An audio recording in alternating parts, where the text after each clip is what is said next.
In a realm where magic whispered through ancient stones, there stood a crown, unlike any other. It wasn't adorned with jewels or crafted from precious metals. No, this crown was forged from the very essence of pain and resilience. For centuries, the kingdom's most esteemed nobles and warriors had tried to claim it. They came with their polished armor and pristine reputations, expecting the crown to recognize their greatness. Time and again, it remained unmoved, hovering just out of reach. The people began to whisper that perhaps the crown was cursed, or that it sought a perfection no mortal could achieve. They were wrong on both counts. It was on a misty morning when she appeared. A girl from the mountain villages, her clothes tattered and her skin marked with scars, both visible and hidden. The crowd that had gathered for yet another failed coronation attempt fell silent as she approached. Some laughed, their derision echoing off the castle walls. "Go home, girl," they sneered.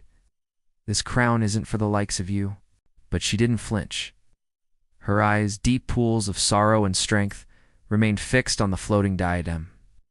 As she drew near, something extraordinary happened. The crown, which had remained stubbornly aloft for generations, began to descend. The laughter died in their throats as the impossible unfolded before them. The crown, glowing with an inner light, settled gently upon her brow. And in that moment, it was as if the entire kingdom held its breath. A voice, ancient and wise, resonated through the hall. "You know, Loss," it said, the words seeming to come from the crown itself, "that's what makes you worthy." The girl stood taller, her shoulders straightening under the weight of her new responsibility. And as the people looked closer, they began to see her differently. The scars they had mocked now seemed like badges of honor. The sadness in her eyes spoke of a wisdom beyond her years. She turned to address her subjects, and her voice carried the strength of mountains and the gentleness of a healing touch. "I come before you not as a conqueror or a saint," she said, "but as one who has walked through fire and emerged stronger for it." The kingdom, which had long prized appearances and hollow achievements, found itself transformed.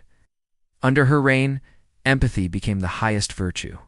The broken were no longer cast aside but embraced as the wisest among them. Healing centers sprang up where once there had been prisons.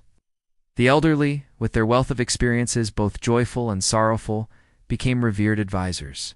Children were taught not to hide their pain but to learn from it, to let it shape them into kinder, more compassionate beings. As word spread of this unusual ruler, people from far and wide made pilgrimages to the kingdom. They came seeking not riches or power, but understanding and acceptance. And they found it in abundance. Years passed, and the once scorned girl from the mountains became a beacon of hope for all who felt lost or damaged. Her reign was marked not by conquests or grand monuments, but by countless small acts of kindness and healing. And when visitors would ask about the secret to her wisdom, she would simply smile and touch her crown. "This isn't a symbol of perfection," she'd say. "It's a reminder that our wounds, when tended with care, can become our greatest strengths." In time, the kingdom became known far and wide as a haven for the heartbroken, a place where scars were worn proudly and tears were seen as water for the soul. And at its heart stood the queen, her crown glowing not with gold, but with the light of 1,000 mended hearts. The crown didn't want perfection, she would often say to those who doubted their worth. It wanted someone who knew how to heal. If you've ever been told you're too damaged, this kingdom is yours. Subscribe and rise. For in this realm, it is not your flawlessness that makes you royalty, but your ability to rise from the ashes of your pain and help others do the same.